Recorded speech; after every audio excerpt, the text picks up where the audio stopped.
Dzied dzircenītis aizkrāsnē, nāc bērniņ mātei auzotē, ak, neprasī nav maizītes, skats, tur laukā zvaigznītes, skats. Milda Vernere lielāko mūža daļu ir nostrādājusi skolā. 20 gadus bijusi Rīgas 49. vidusskolas direktore, tad strādājusi 50. vidusskolā, tagadējā humanitārajā ģimnāzijā. Tā ir 50. vidusskola. Tā te ir Zetlera klases audzinātāja. Mildas kundze dzīvo viena jau 20 gadus, kopš nomira viņas vīrs, ilgadējs Latvijas televīzijas darbinieks. Man ir aprūpētāji no sociāliem aprūpētāji, Jolanta, es nezinu, kā uzvārds viņai ir, bet simpatiska un pa ceturtdienā. Man ir 5 stundas piešķirtas 2 reizes nedēļā. Es gan piemaksāju. Tas gan nenozīmē, ka Mildas kundze savas dienas vada vientulībā.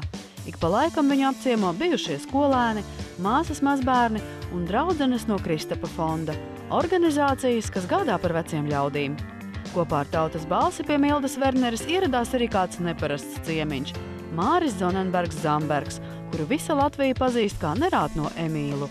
Viņš pievienojies kampaņai Pēdu šai Latvijai, lai gluži kā Emīla nedarbos, parūpētos par vecīšiem. Ar to terīnu galvā. Ar to podu galvā, jā.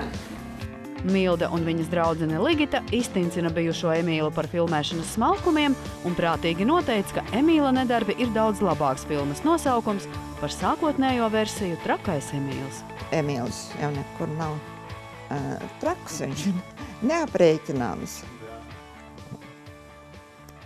Viņš ir mīļš, nerātns. Paliekot ieslēgta 4 sienās, Mildas kundze joprojām ir sabiedrības dvēsele.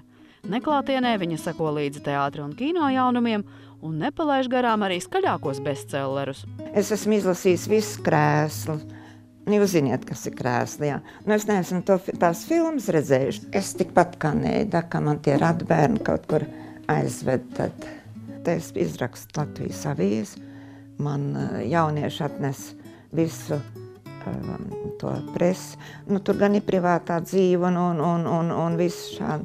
Tie žurnāli tos es arī visus izlasu. Gluži kā sabiedrības barometrs, bijusī vēstures skolotāja vēro dzīvi no malas, bet savos spriedumos ir trāpīga. Es esmu mācījusies arī sociālismu, ekonomiku un visu ko. Un tur jau pa krīzēm mācīju un visu ko. Es saskatu vārdā oligarhi, zinām definīciju tajā laikā un tagad oligarhi. Es visu laiku salīdzinu. Es pat tās skatījos tās tautas skaitīšanas rezultātus, izmisumus. Neviens nevar pateikt,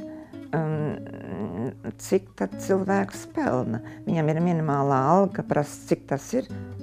Viņš nezina. Viņš visu laiku ir saņēmis vēl klāt aploksņa algu.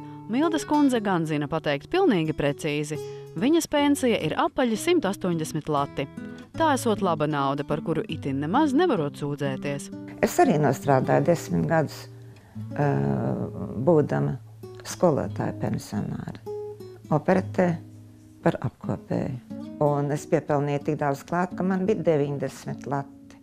Un tad es kļuvu par nodokļu maksātāju. Un tagad es esmu lepna, ka es esmu nodzīvojis tos savus sociālos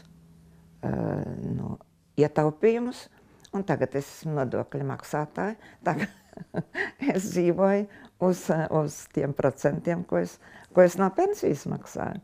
Bijušajai izglītības darbiniecei šķiet, ka tagad skolās daudzas lietas notiek atžgārni. Traki, ka ļauj bērnam izlemt, vai viņš mācīsies vai nemācīsies.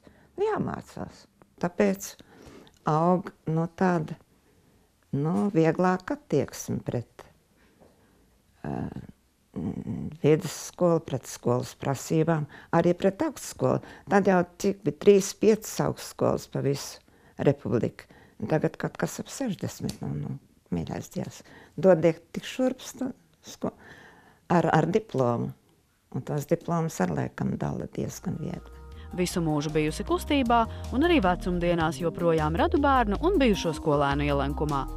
Mildas kundzei ir grūti iedomāties, ka citi viņas vienaudži šai pasaulē palikuši vieni un pamesti. Es domāju, ka tas ir atkarīgs arī no rakstura. Man te viena teica, ka otrai, ka tu tās durvis neaizcērt, Mildačka ies ārā. Lūk, tās ir krievietas kaimiņienes, bet man tā mīļ liekas, ka Mildačka ies ārā. Ko es vēl gribu?